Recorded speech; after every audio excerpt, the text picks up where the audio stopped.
هل مصر دولة عربية؟ سؤال متداول ووراه جدل كبير. هل مصر دولة عربية؟ تعال نرجع سوا بالزمن ونبص على أقدم حضارة في التاريخ، الحضارة المصرية. مصر دايما كانت في قلب الأحداث. يلا بينا نرجع آلاف السنين ونشوف القصة بدأت منين.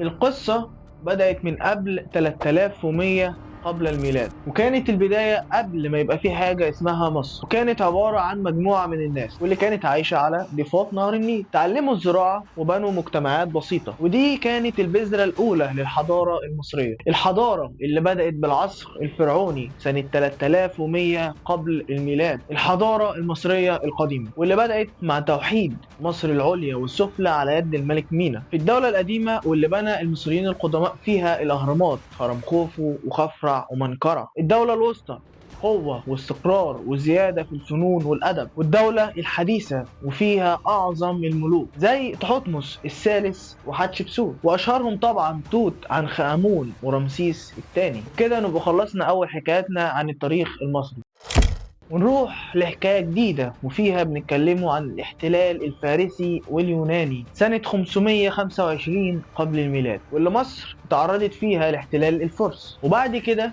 يجي الاسكندر الأكبر ويغزو مصر سنة 332 قبل الميلاد، ويبدأ العصر البطلمي. وفيه ظهرت كليوباترا آخر ملكة من السلالة البطلمية، واللي انتحرت بعد هزيمتها في الحرب أمام أوكتافيوس، الحرب اللي نهت حكايتنا وخدتنا للعصر الروماني والبيزنطي والقبطي 30 قبل الميلاد. وبعد موت كليوباترا الرومان حكموا مصر، فضلت مصر قبطية وولاية رومانية وبعدين بيزنطية لحد ما جاء الفتح الإسلامي. ومع دخول عمرو بن العاص مصر نبدأ قصة جديدة، الفتح الإسلامي 641 ميلادية. وفي عهد الخليفة عمر بن الخطاب القائد عمرو بن العاص فتح مصر وبدأ العصر الإسلامي، واللي فيه مصر انتقلت لمستوى جديد من الثقافة والعمارة. واللي بعدها مصر بتمر بمراحل كتير، أولها الدولة الفاطمية والأيوبية والمملوكية 969 ميلاديا. الفاطميين أسسوا القاهرة كعاصمة جديدة، بعدهم جاء صلاح الدين الأيوبي واللي دافع عن مصر والشام ضد الصليبيين. بعده حكم المماليك وحققوا انتصارات كبيرة زي هزيمة المغول في عين جالوت.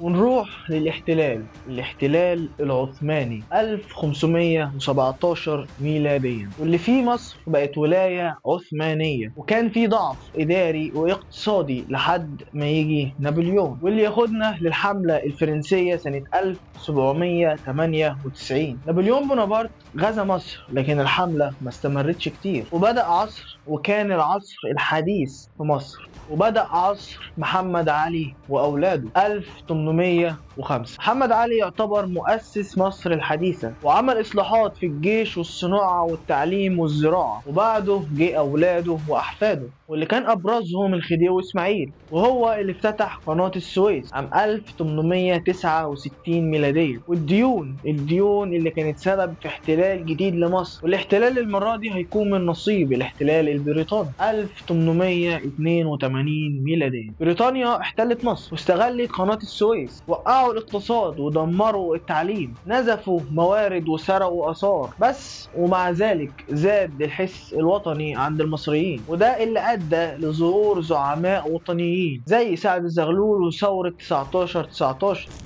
وهنا بقى ثورة 1952 وبداية الجمهورية، قاد الضباط الأحرار ثورة بقيادة جمال عبد الناصر، وانتهى حكم الملك فاروق وأعلنت الجمهورية. وده كان سرد بسيط لتاريخ مصر. هل مصر دولة عربية؟ ده مش مجرد سؤال لغوي أو جغرافي، ده سؤال بيحمل في طياته أبعاد ثقافية وتاريخية وهوية. مصر بلد ليها جذور فرعونية عميقة وتاريخ قبطي طويل ودور محوري في العالم العربي الحديث. الهوية المصرية عمرها ما كانت محصورة في خانة واحدة، بل هي مزيج غني من الحضارات والثقافات. فهل مصر دولة عربية؟ مصر عربية، بس كمان هي مصرية وفرعونية وقبطية وإسلامية. مصر ببساطة هي مصر وكل اللي فيها.